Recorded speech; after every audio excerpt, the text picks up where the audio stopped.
Marvel's Avengers came out over a month ago, and it's already fallen to the bottom of the streaming charts and how many people are playing it across all the platforms. So let's talk about the future of the Avengers. Look, I can already hear you. If you're one of those people that was sold on this game before you ever got to play it, that was calling out people who had any criticisms or anything against it, if you built your entire identity around this video game, just like Spider-Man fans around the PS4 version, nothing's going to convince you otherwise. You're already convinced that it's the greatest thing that's ever been put out and everything is just misdirection. Just like the fact that it fell off the top 125 on Twitch and it was down to 150th in the first month. Again, it's all a cover-up, right? No. Can we just really have a real talk here? The game is not doing good. Did I like it? Hell yeah. I did my review. I talked about it. I really enjoyed it. I enjoyed it way more than when I played it before most of you ever got your hands on it. Seeing different versions of what the game could have been that would have been far worse. I was there for multiple of these things, and I knew what was coming, and I loved many of the changes that they implemented from people that were giving them direct feedback. Unfortunately, can you agree? Can you sit there and blindly, not just fanboy it and agree that the game fell short in many ways? Like the fact that multiplayer didn't work and still doesn't work. I've, since the game has come out, gotten 2 multiplayer matches to work. For what reason? I don't know. Oh, I know what you're going to tell me. Well, go fix your NAT settings. Go fix this on your router. I did it all. It's not my router's fault. Everything else works. The game is just buggy. It's a buggy mess. Falling through floors still.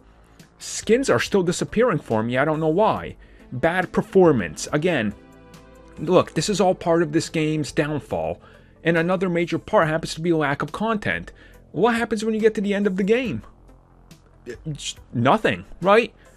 They want you to play with your friends, but good luck getting into a match with your friends.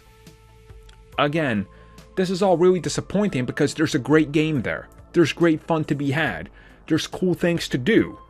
Unfortunately, you do these 5 things and then you got to repeat them 100 times. And the amount of variation isn't there. This game's community seems to have just dropped right off, and it's nothing, honestly.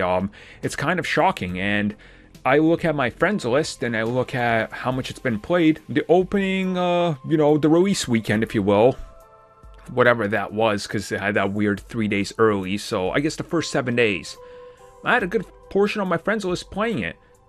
I would say probably 10-15%. Which is pretty damn big, considering of how many people I have on there that I play Call of Duty with or random games. Now there is one.